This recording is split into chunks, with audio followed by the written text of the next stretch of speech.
आयुष्याचं शेवटचं मतदान आहे, आता काही शक्य नाही. आता काय दिवस मोजतो, कधी वेळ येईल का सांगता येईल.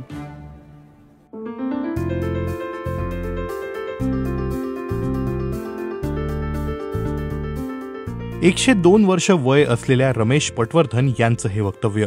या वयातही त्यांना मतदानाचा उत्साह आहे. सरकारने 80 वर्षांच्या वरच्या लोकांना घरी जाऊन मतदान करून घेण्याची सोय केली आहे. पुण्यात राहणाऱ्या पटवर्धनांकडे मात्र अजून कोणीही पोहोचलं नाहीये. मात्र त्यामुळे त्यांचा उत्साह मात्र काही कमी नाही झालाय. काम करणाऱ्या लोकांना निवडून दिलं पाहिजे, फालतू लोकांना निवडून काही फायदा नाही. समजलं की नाही. असं बघायला पाहिजे कोण कॅन्डिडेट कोण आहे, कसं आहे, काय चरित्र काय आहे, याच्यामुळे वाचून घेतो, बघतो आधी. नंतर त्याच व्यक्तीला आम्ही मतदान करतो. पेपर वाचतो, 2-2.5 तास पेपर वाचतो नाही, आम्हाला कळतं. मला एकमेकांना वाटेल ते बोलून प्रयत्न करीत नसेल. आला काही नाही, हवं तसं हे करतात, वाटेल तसं आहे त्यांचं नावं ठेवत आहेत. हे सगळं पसंत नाही आपल्याला. पटवर्धनांनी पहिल्यांदा मतदान केलं ते देशात झालेल्या पहिल्या निवडणुकीत. असेंब्ली आणि हे पार्लिमेंट दोन्ही मिळून एक निवडणूक झाली होती. वातावरण फार चांगलं होतं. 2 प्रकार पेपर असायचे, एक असेंब्लीसाठी आणि एक पार्लिमेंटसाठी.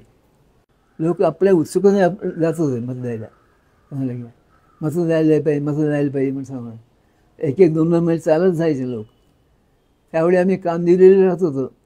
कामदिवलीपासून 2 मैल लावून तिथे मतदान करायचे आम्ही. त्यावेळेला वेळच नव्हता. निवडणुकीचे साक्षीदार असलेले पटवर्धन स्वातंत्र्य लढ्याचेही साक्षीदार राहिले आहेत. गांधी, नेहरूंपासून श्यामाप्रसाद मुखर्जींपर्यंत सगळ्यांनी त्यांना आपण पाहिलंय आणि ऐकलंय असं ते सांगतात. पण त्यात त्यांच्या विशेष लक्षात आहे ती डॉक्टर बाबासाहेब आंबेडकरांसोबतची भेट. पॉप्युलर बुक डेपो म्हणून मुंबईला one of the biggest bookshop, तिथं आम्ही सेल्समॅन म्हणून काम केलं 1943 ते 46पर्यंत 3 वर्ष. त्यावेळी सगळे लीडर्स वगैरे यायचे. बाबासाहेब आंबेडकर 1943-44 यायचे. त्या लॉ बुक्स मागायला यायचे. ते म्हणाले मी ऑर्डर करतो, माझ्या लायब्ररीमध्ये आणून देशील का. लायब्ररी हिंदू कॉलनीमध्ये होती. हिंदू कॉलनीमध्ये 6व्या गल्लीत. त्यावेळी मी दादरला राहतच आहे हिंदू कॉलनीमध्ये माझ्या मित्राकडे. आमच्या आपलं मालक गणपतराव भटकळ होते. ते रामदास भटकळ तुम्हाला माहिती असेल. त्यांचे वडील बरं का फार चांगले होते. त्यांनी सांगाय पुस्तक ऑर्डर दिल्याबरोबर अरे हे नेऊन आंबेडकरांकडे नेऊन दे हिंदू कॉलनीमध्ये. ते गट्टे घेऊन जायचं डोक्यावरून आणि नेऊन डिलिव्हरी करायची. असं 2-3 वेळा प्रसंगाला.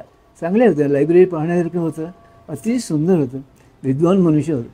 विद्वान म्हणजे कल्पना करवत नाही. आजचं राजकारण पाहून मात्र काय मारामाऱ्या सुरू आहेत असं वाटत असल्याचं ते सांगतात. पण त्याचा परिणाम त्यांच्या मतदान करण्याच्या इच्छेवर मात्र झालेला नाही. मतदान करणं अतिशय कर्तव्य आहे सगळ्यांचं. समजलं की आपल्या देशासाठी आपण काही करायलाच पाहिजे.